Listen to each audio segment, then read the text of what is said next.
two games on the Sunday. So we'll just look at them again as June the 30th. So the first game up here, we have England versus Slovakia. Now, England topped their group, Jim. I can't understand. They're getting fierce criticism. I don't understand it. When you're in the group stage, your only objective is to qualify, which you did after two games, and then top your group. They did both of them comfortably.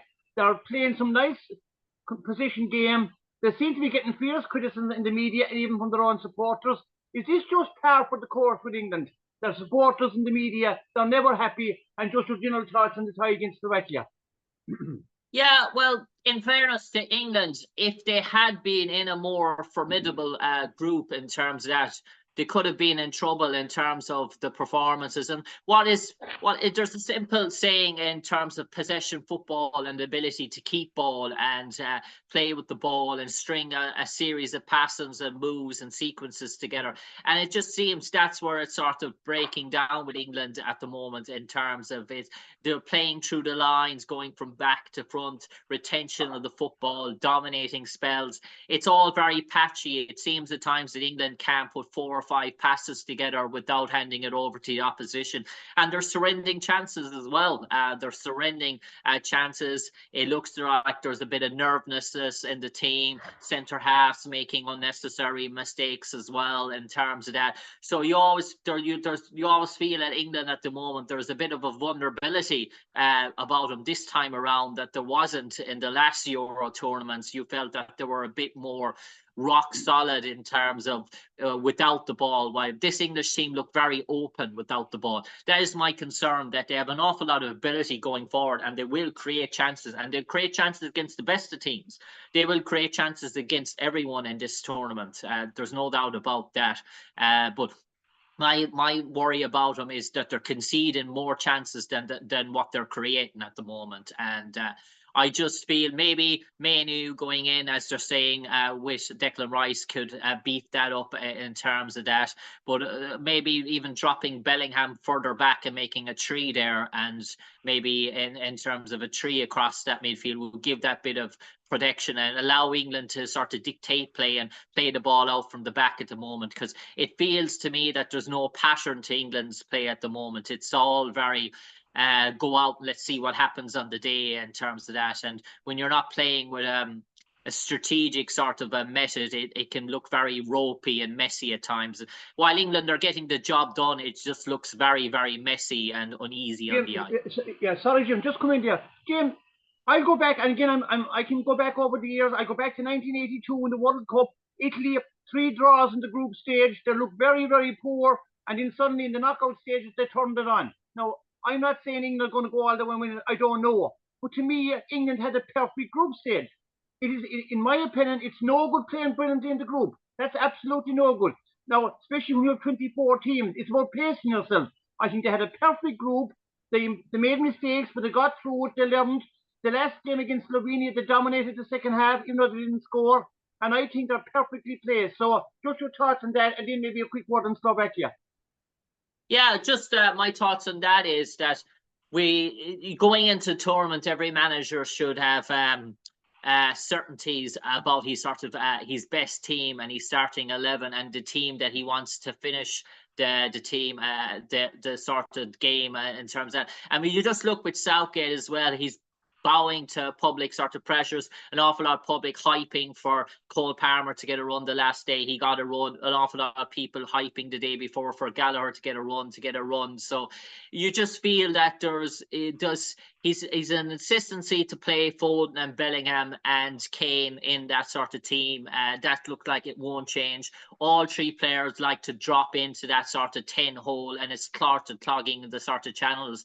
And it seems to be come thick or water that all 3 of those are automatic choices for England, that none of them are going to be dropped. And if someone's got to make way in terms of attacking department, it's going to be someone outside of that. And you just feel in terms of what England are coming up against and for things that to be able to go a bit route one and to go a bit in behind and stretch the defences at the moment.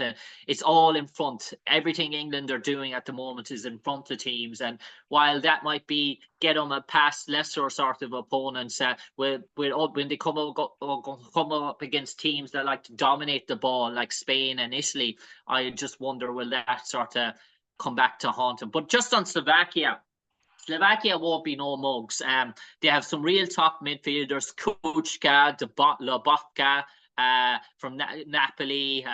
Kuchka has played an awful lot in Serie A as well. Dubovka, another good it's a player playing in the Italian Serie A. Andrew Duda has got 2 goals. Milan Skriniar, who's won Serie A titles with Inter Milan, playing with Paris Saint-Germain in the centre half position. He's going to be up against Kane, so Kane's not going to get it easy off Skriniar in terms of that. So yeah, Slovakia, while they're combative and they have a good solid midfield and a good solid defence, probably up top is where they're lacking a punch. And so yeah, I think England will, I think England will come through this, and it'll be a better performance by England. And I'd say 2-0 in this, but I don't think they'll set the world alive either in terms of this one. Yeah. Okay, now Jim, we move on to the next game. We have Spain versus Georgia. Spain probably one of the favourites, and they've been playing very well. Georgia is the first time, I think, qualifying for a major tournament. I'm open to correction, and they've qualified for the last 16. And we all know there's a connection with Willie Sagnol, the manager, and there's some talk he might become the Irish manager. But we'll just look at the game. Spain against Georgia. Would it be fair to say Spain are favourites, or what are your thoughts?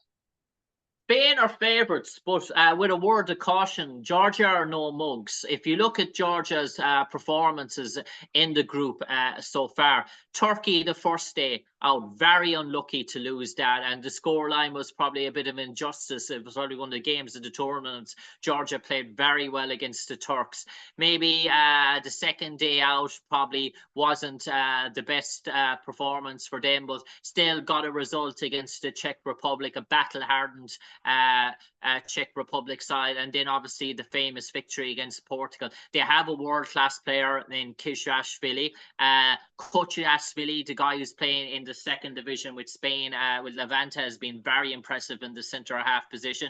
Mikeladze, who's playing in the French League, League One, I think it's with Metz, up top as one of the giant top scorers in the tournament. And their goalkeeper has been a revelation. Mikeladze, the Maciulowski, the Valencia goalkeeper, has been very good so far. So Georgia had deserved their spot. They do deserve to be in the last 16. If you look at some other teams that are in the last 16, you could say Georgia have played better football than some of those sort of teams.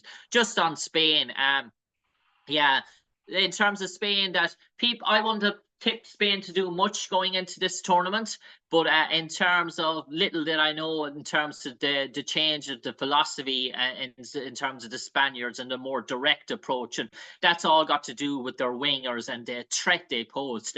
Leo Yamal and Nico Williams have been frightening down both flanks in terms of what they're producing for Spain. To just add another dimension and a cutting edge to Spain that probably people didn't realise that they had.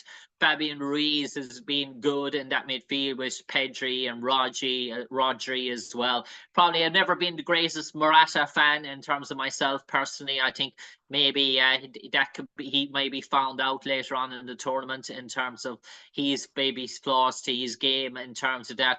But yeah, I do think maybe Spain will come through this, but I do think the Georgians will score, and I do think it'll be tighter than what people think. Because Georgia will fight to the bitter end. So I go 2-1 for Spain in this.